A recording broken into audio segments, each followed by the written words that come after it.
కపెర్నహూము అనేటువంటి ఒక టౌను గలిలయ సముద్ర తీరాన ఉంటుంది.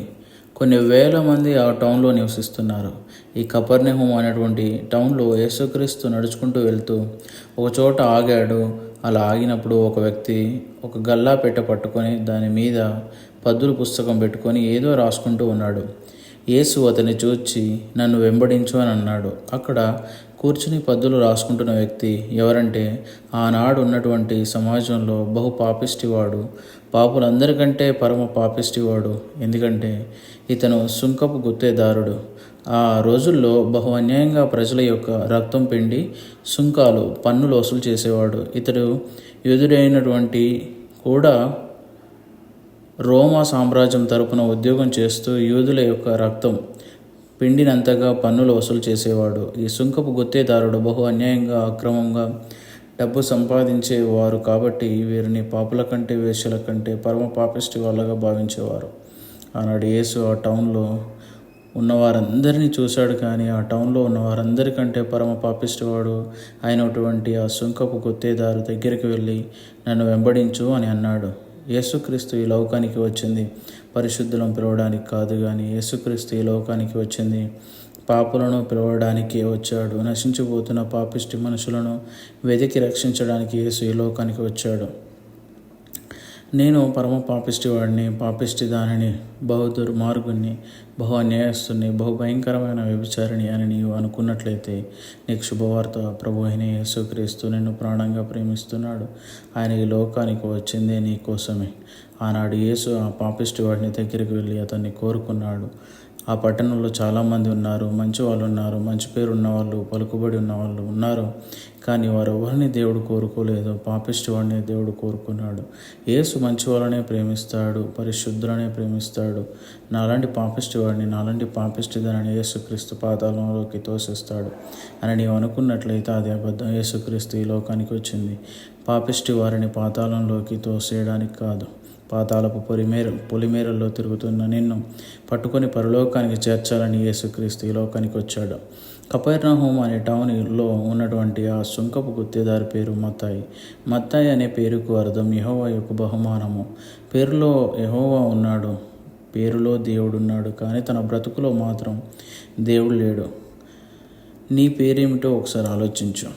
నీ పేరులో మంచి అర్థం ఉండొచ్చు, నీ పేరులో ఆత్మీయత ఉండొచ్చు, కానీ బ్రతుకులో మాత్రం ఆత్మీయత లేదు. నీ బ్రతుకు ఒక అర్థం లేదు. అర్థం పర్థం లేని జీవితం జీవిస్తున్నావు. ఆత్మీయ హీనురాలిగా నీవు జీవిస్తున్నావు.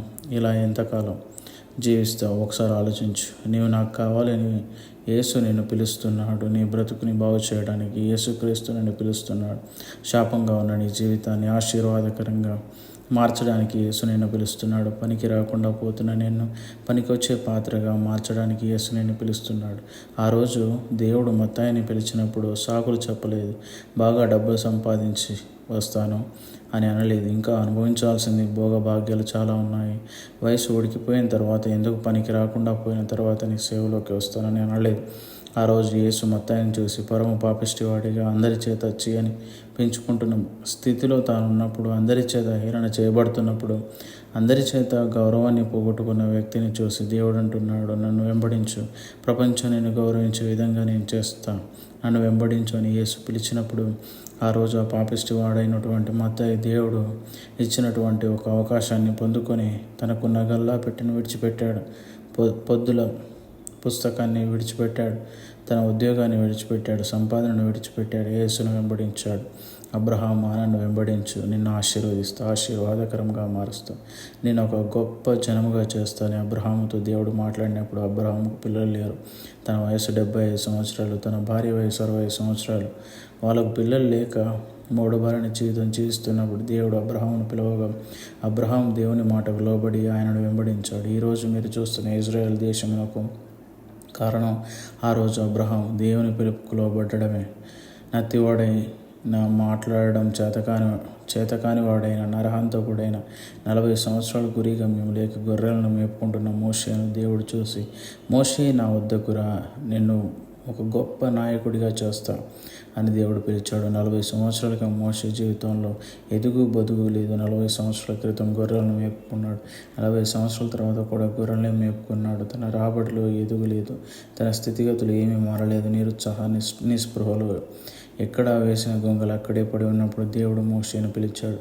నాకు మాట్లాడడం చేత కాదు, నాకు ఎటువంటి తలాంతులు లేవు, నా జీవితంలో ఎటువంటి ఎదుగు బదుగు లేదు, ఉద్యోగంలో జీవితంలో పెంపుదల లేదు, పట్టణానికి వచ్చి సంవత్సరాలు గడిచిపోతున్నాయి కానీ నా జీవితంలో ఏ మార్పు లేదు, నా సంపాదనలో ఏ మార్పు లేదు. నిరాశ నిస్పృహ గుండా నేను వెళ్తున్నాను. నా బ్రతుకు మారుతుందని, నా పరిస్థితులు మారుతాయని నాకు ఎటువంటి నమ్మకం లేదని నిరాశ చెందుతున్నావా, నిస్పృహలో ఉన్నావా? ఈరోజు ప్రభువు నీతో మాట్లాడుతున్నాడు. నీ స్థితిగతిని మార్చడానికి యేసు నిన్ను పిలుస్తున్నాడు. యేసు నిన్ను పిలుస్తున్నప్పుడు ఆయన వద్దకు వస్తే మంచిది. అబ్రహాము ఆయన పిలుపు అందుకొని వచ్చాడు, నీతిమంతులకు తండ్రిగా మార్చాడు. మోషే ఆయన పిలుపు అందుకొని ముందడుగు వేశాడు. ఇశ్రాయేలుకు బహు గొప్ప నాయకునిగా అవతరించాడు. పరమ పాపిష్టి వాడైనటువంటి మత్తాయిని యేసు పిలిచాడు. మత్తాయి యేసును వెంబడించాడు. ఒక సేవకుడు చాలా కాలం క్రితం ఆఫ్రికా ఖండంలో ఉన్నటువంటి ఇథియోపియా దేశానికి వెళ్ళాడు. అక్కడ నరమాంస భక్షకులు నివసిస్తూ ఉన్నారు. ఆ సేవకుడు దేవుడు ఇచ్చినటువంటి పిలుపును అందుకొని నరమాంస భక్షకుల మధ్యకు వెళ్ళి సువార్త ప్రకటించాలనే ప్రయత్నం చేశాడు. అదే సమయంలో ఆ ఇథియోపియా అనేటువంటి దేశాన్ని పరిపాలిస్తున్నటువంటి ఒక రాజు ఉన్నాడు. అతని పేరు ఎగిప్పస్. ఇతడు పరిపాలన చేస్తున్నప్పుడు ఈ రాజుకు ఒక అందమైన అద్భుతమైన కుమార్తె ఉంది. ఆ పేరు ఇఫిజేనియా. తన కుమార్తెను ఆ రాజు బహుగా ప్రేమించేవాడు. కానీ ఒకరోజు రాజు కుమార్తెకు అనారోగ్యం సోకి మరణించింది. అలా ఆమె మరణించినప్పుడు ఆ ప్రాంతంలో సేవ చేస్తున్న సేవకునికి ఈ విషయం తెలిసింది. ఆ సేవకుని వారు పిలిచి, అయ్యా, నీవు ప్రార్థన చేస్తే ప్రభు అద్భుతం చేస్తాడంట కదా. రాజుగారి కుమార్తె ఆరోగ్యం పాడైపోయి చనిపోయింది.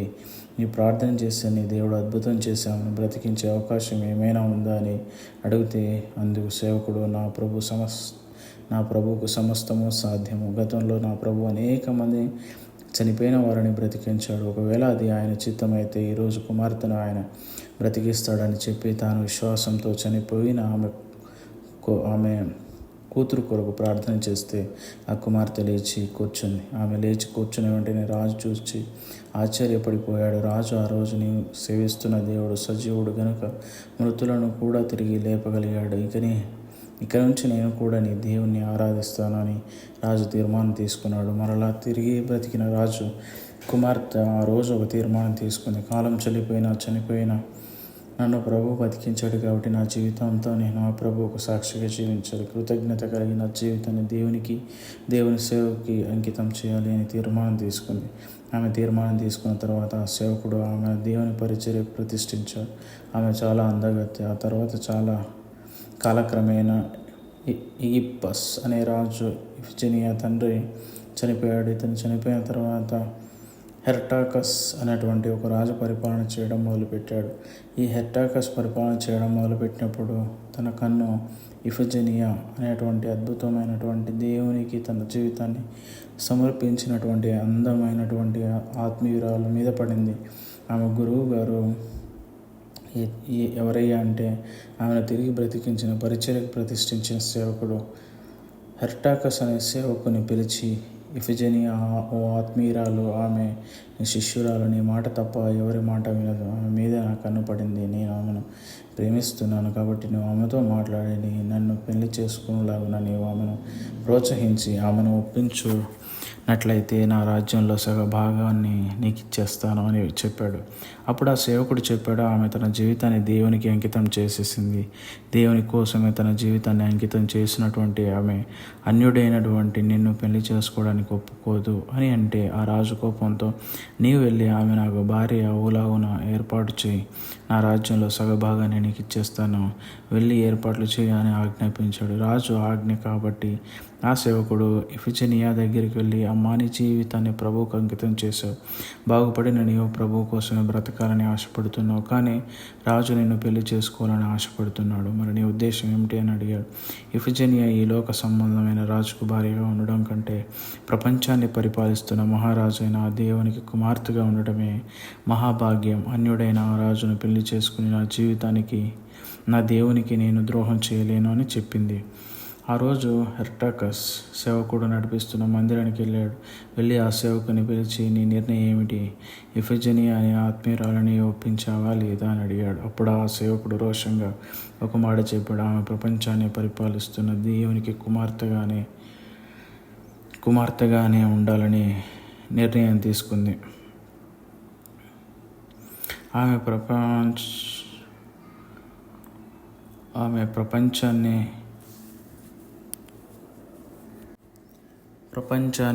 పాలిస్తున్న దేవునికి కుమార్తెగానే ఉండాలని ఆశపడుతుంది. కానీ అర్థం పర్థం లేనటువంటి అన్య సాంప్రదాయాలతో నిండిపోయిన నీకు భారీగా ఉండడానికి ఆమె ఏమాత్రమూ ఇష్టపడడం లేదు. కాబట్టి ఆమెను ఒప్పించే ప్రయత్నం నేను చేసే ప్రసక్తి లేదు. ప్రాణాలైనా పోగొట్టుకుంటా కానీ ప్రభు కోసం జీవించే మేము నీకు రాజీ పడే ప్రసక్తే లేదు అని చెప్పాడు. రాజు కోపంతో వాక్య పరిచర్య చేస్తున్న సేవకుని బలిపీఠం మీద కత్తులతో నరికి చంపేశాడు. ఆ రోజు వాక్య పరిచర్య చేస్తున్న సేవకుడు బలిపీఠం మీద రక్తపు మడుగుల్లో కుప్పకూలిపోయాడు.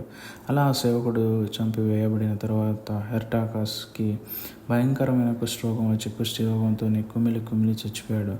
దేవుని శిక్ష. ఆ తర్వాత ఇఫిజనియా అనేటువంటి ఆత్మీయురాలు యొక్క సహోదరుడు ఇథియోపియా రాజ్యాన్ని పరిపాలించడం మొదలుపెట్టాడు. ఆమె తన జీవితాన్ని ప్రభువుకు అంకితం చేయడం ద్వారా తన కుటుంబంలో ఉన్న అందరినీ కూడా క్రీస్తు వైపు ప్రభావితం చేసేసింది.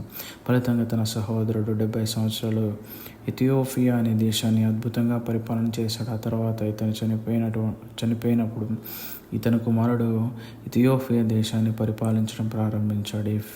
ఇఫిజనియా అనేటువంటి ఆత్మీయురాలి యొక్క కుటుంబంలో నుంచి వచ్చిన కుర్రవాడు ఇథియోపియా దేశంలో ప్రతి ఒక్కరూ ప్రభువును విశ్వసించాలి, ప్రతి ఒక్కరూ దేవుని నమ్ముకోవాలనేటువంటి విధానాన్ని ప్రజలకు తెలియచేయడమే కాకుండా ఇథియోపియా దేశం అంతటా క్రీస్తును ఆరాధించే మందిరాలు నిర్మించాడు. ఆ సేవకుడు క్రీస్తు కోసం రోషం కలిగి బలిపీఠం దగ్గరే ప్రాణం పెట్టాడు. కానీ తాను విత్తిన విత్తనం మాత్రం చనిపోలేదు. నరమాంస భక్షకుల మధ్యకు వెళ్ళి సేవ చేసి దేవుని యొక్క ఆశ్చర్య కార్యాలు జరిగించి ఎగిప్పస్ అన్నటువంటి రాజును ప్రభువుకు సమర్పించి ఇఫిజనియా అన్నటువంటి ఆ బిడ్డను బ్రతికించి ఆ కుటుంబాన్ని బహుగా ప్రభావితం చేసి ఇథియోపియా దేశాన్ని క్రీస్తు వైపుకు మళ్లించినటువంటి ఆ మహా గొప్ప సేవకుడే ఈ మత్తయి ఆనాడు దేవుడు ఇచ్చిన పిలుపును పొందుకొని మాసిదోనియా అనే ప్రాంతానికి వెళ్ళి సేవ చేశాడు. ఆ తర్వాత సిరియా వెళ్ళాడు, పర్షియాకు వెళ్ళాడు, ఫార్జియాకు వెళ్ళాడు. ఒక్కొక్క ప్రాంతానికి వెళ్ళి సువార్తను ప్రకటిస్తూ సంఘాలు స్థాపిస్తూ చివరికి నరమాంస భక్షకుల మధ్యకు వెళ్ళి అక్కడ ఉన్నటువంటి రాజైనటువంటి ఎగిప్పస్ కుటుంబాన్ని దేవుని వైపుకు మరలించాడు. ఆ తర్వాత హెర్టాకస్ అనే రాజు ప్రలోభాలకు లొంగకుండా రాజీ పడకుండా రోషం కలిగి ప్రభువు కోసం ప్రాణం ఇస్తాం, కానీ పాపిష్టి వారి యొక్క ప్రలోభాలకు లొంగే ప్రసక్తి లేదని చెప్పిన పుణ్యానికి మత్తయిని ఇథియోపియా దేశంలో చంపేశారు. మత్తయి ఒకప్పుడు పరమ పాపిష్టివాడు, కానీ ప్రభువును ప్రాణంగా ప్రేమించాడు. ప్రాణంగా ప్రేమించడమే కాకుండా 10 మందిని ప్రభు వైపు తిప్పాడు. ఇథియోపియా దేశం ఒక ప్రభువును ఆరాధించే విధంగా ప్రాణాలను తెగించి పరిచయం చేసి హతసాక్షిగా తన జీవితాన్ని ప్రభువుకు అంకితం చేశాడు. అంతేకాదు ఈ మత్తయి మన అందరి కోసం ప్రాముఖ్యంగా యూదుల కోసం మత్తయి సువార్త రాశాడు. పరిశుద్ధ గ్రంథాల నూతన నిబంధన తెరిచిన వెంటనే కనిపించే మొట్టమొదటి సువార్త ఈ మత్తయి రాసిన మత్తయి సువార్త. ప్రియ సహోదరుడి సహోదరి, ఇఫిజనియా అనే ఆత్మీయురాలు తన జీవితంలో క్రీస్తు స్థానం ఇవ్వడం ద్వారా తన కుటుంబాన్ని ప్రభావితం చేసింది. ఆ కుటుంబంలో నుండి వచ్చినటువంటి పరిపాలకులు దేశం అంతటినీ కూడా క్రీస్తు ప్రేమతో నింపే ప్రయత్నం చేశారు. ఇఫిజనియా ప్రసంగాలు చేయకపోవచ్చు, కానీ ప్రభువును అంగీకరించడం ద్వారా, ప్రభు ప్రేమను ఇంటిలోనూ ఇంటి బయట చూపించడం ద్వారా ఇథియోపియా దేశాన్ని ప్రభావితం చేసినటువంటి ఒక స్త్రీగా పేరుగాంచింది. తర్వాత ఆమెను సెయింట్ ఇఫిజనియా అని పిలవడం ప్రారంభించారు. సహోదరి, ఈ తరానికి నీవే ఒక ఇఫిజనియావేమో. నీ వల్ల నీ ఆత్మీయతలో ప్రభావితం చెందిన నీ కుటుంబంలో నుండి గొప్ప నాయకుడిని దేవుడు లేవనెత్తబోతున్నాడేమో. సహోదరుడా, పరమ పాపిష్టివానిగా ఉన్న మత్తయిని ప్రభు తన చేతుల్లోకి తీసుకుని ప్రపంచాన్ని ప్రభావితం చేసిన ఒక సేవకునిగా మార్చగలిగితే నిన్నెందుకు ఆ విధంగా చేయలేడు? నీవెంత పాపిష్టి వాడవైనా, ఎంత పాపిష్టి జీవితాన్ని జీవిస్తున్న యేసు నిన్ను పిలుస్తున్నాడు. ఉన్న ఫలానా జీవితాన్ని ప్రభువుకి అంకితం చేసి ప్రభువును వెంబడిస్తూ ప్రభు చేతిలో పనికొచ్చే పాత్రగా ఆయన చేతిలో పడితే ఎంత బాగుంటుంది. ఒక్కసారి ఆలోచించు. ఆమేన్.